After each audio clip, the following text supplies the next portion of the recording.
Hi, I'm Steve Carlson. I'm primarying Amy Klobuchar, and I'm coming down to Farmfest 2018.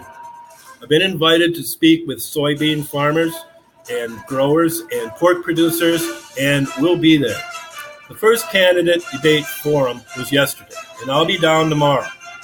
Thanks to Update, I was able to view the five fine candidates who appeared to vie for Al Franken's used seat in the Senate.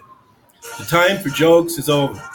But the gloom and doom pushed on Minnesota farmers by the appointee Tina Smith and by the doomsayer Richard Painter are not justified and possibly dangerous if people believe them while they're trying to attract voters.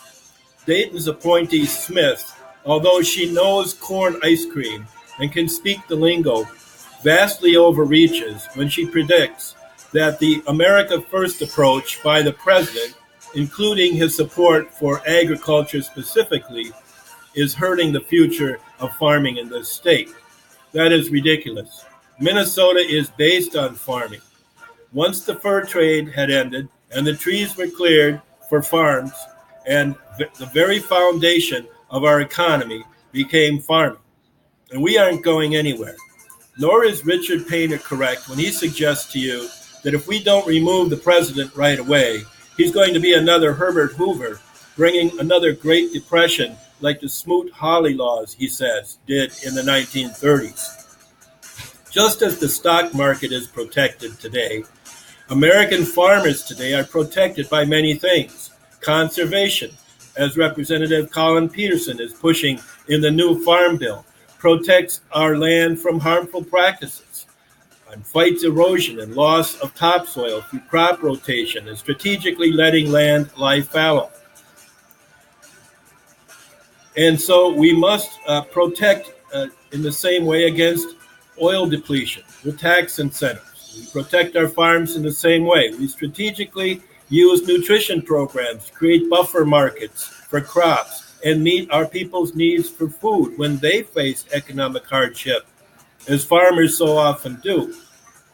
Vastly improved science, including genetics, protection of crops from pests, and increasingly critical water infrastructure as we face droughts. All of these things emerge from agricultural schools like my own University of Minnesota. Whereas a member of the government, I visited campuses all around the state, including Waseca. So no, Hoover is not coming back, and we are not hurting the future of farming in the state. But I'm not trying to be a Pollyanna and promise a future of abundance just yet. We're going to have to apply ourselves as you do in your fields to get the bounty of the earth. And we need a whole economy. Well, most farmers have left their farms. And in the 1980s, that happened. It was very difficult and destructive. But the connection of farmers with the whole economy has to be kept in view here. Many leave the farms for the cities and other businesses. That can happen. But right now, President Trump is behind you, and Minnesota and America are behind you. I tweeted before Trump acted that I did not see why the government in this America First strategy rolled out by President Trump could not be helped by using farm subsidies against retaliation. And so $12 billion, including money for new export market development, are coming out, and that will help. It's hardly just a Band-Aid, as Dayton's Tina Smith says. And as Sonny Perdue has said, and as I have tweeted, if you don't want it, don't apply for it. But you need to see the whole ball game here. First, exports are a great opportunity for American farmers, as they are for manufacturers and service companies. We're a leader in exports, but in our overall trade balance, we are being taken advantage of. We're the piggy bank, and it is not helping our people like we need to. But the bulk of our farm product has to flow to our own people.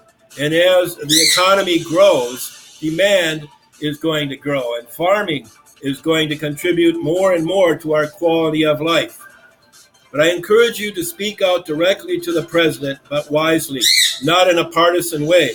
Because when you speak, the president listens. When you speak, our industries also speak out, the other ones. and will be recognized and will be heard and will be appreciated. Together, we will protect your commitments in these turbulent times. Together, we will build the American economy and gain respect and prominence in the world. And together, we will share in the fruits of our labor and continue to export and help feed the world. I look forward to seeing you in the Farmfest 2018. Can she shut up?